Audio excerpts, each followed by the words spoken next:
Good afternoon, and welcome to this afternoon's first session on technological trends in the ICTS sector.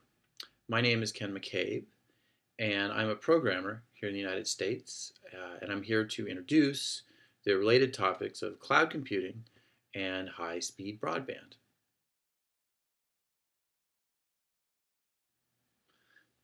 To begin, it would be useful to have a definition of what cloud computing is. My own definition is fairly simple. Cloud computing provides computation as a service delivered via the network, especially the internet. And that's it. Cloud computing is important for many reasons. It is the culmination of a trend in IT that's been going on for, say, 40 years at minimum. But without getting that abstract, we can also just look at concrete numbers. The US federal government spends approximately $80 billion annually on computing. If 1/4 of that amount were redirected into the cloud, and there are certainly plans to direct at least 1/4 of that spending into the cloud, that would account for $20 billion annually. Looking at the global market, Gartner Research estimates that $68 billion were spent in 2010. And they expect that number to more than double by 2014 to $248 billion spent every year on the cloud and on cloud computing.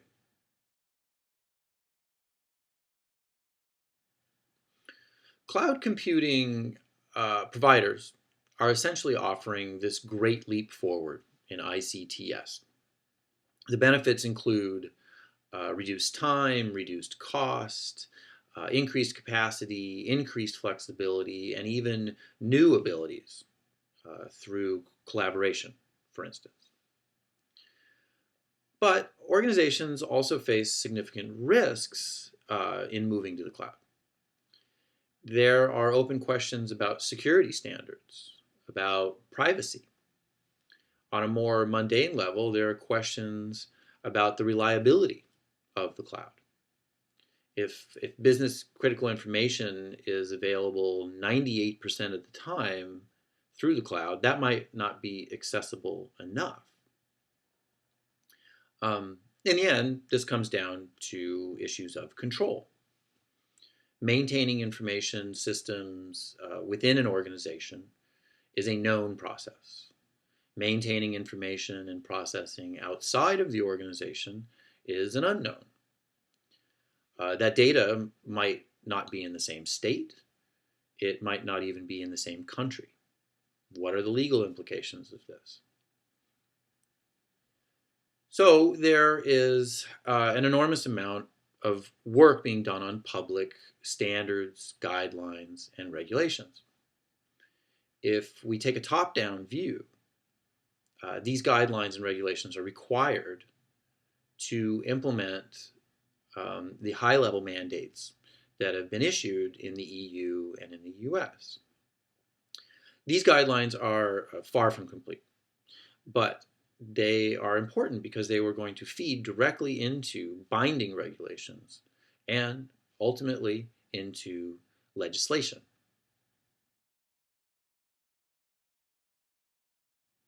One of the most important questions surrounding cloud computing is its ultimate effect on employment. On the face of it, cloud computing represents consolidation and it represents automation.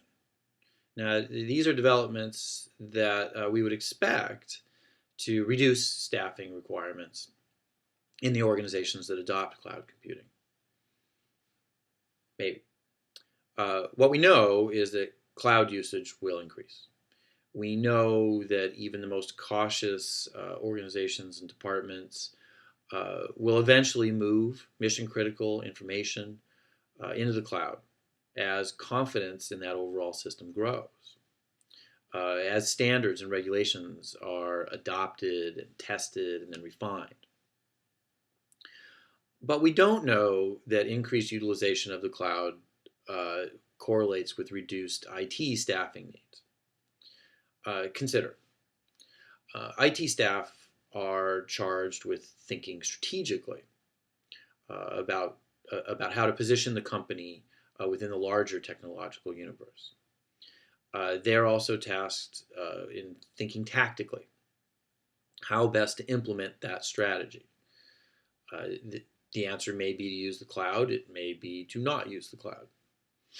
It's only in the very last instance that they're asked to think transactionally, which is to say, to actually do the work. Um, the cloud really just represents a better way of doing the work.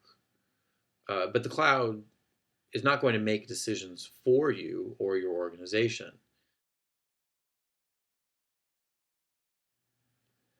The effects of cloud computing, of course, will not be limited to the internal practices of IT departments.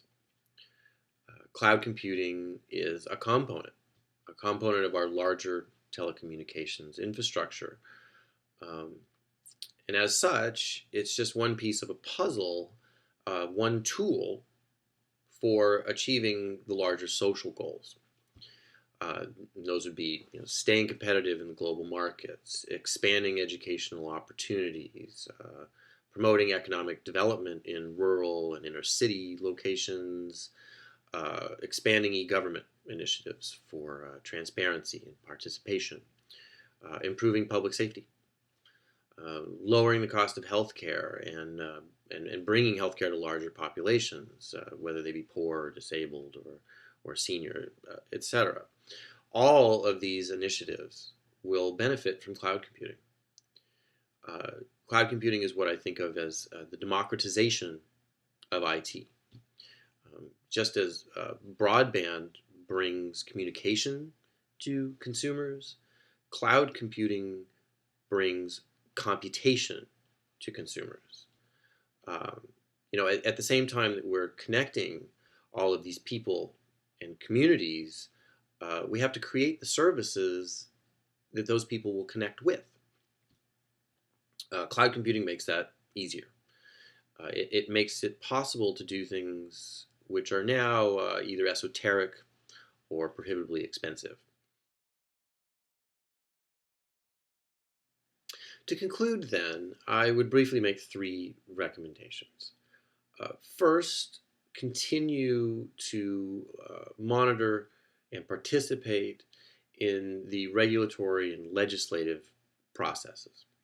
I'm sure this is what you're all doing. Second, become involved in the standards process prior to those standards becoming regulations. And then finally, I would recommend cultivating relationships and eventually partnerships with the innovators and inventors in this field. The standards and regulatory processes are essentially reactive. The innovation has already happened. It's already been proven useful. Working with the leaders in the field, on the other hand, would allow for a more proactive stance. For those innovators, the advantage would be access to the union's experience and network of experts. For the unions, on the other hand, the advantage would be an opportunity to be there at the beginning, to protect the workers who ultimately implement these changes and shape those changes for the general good.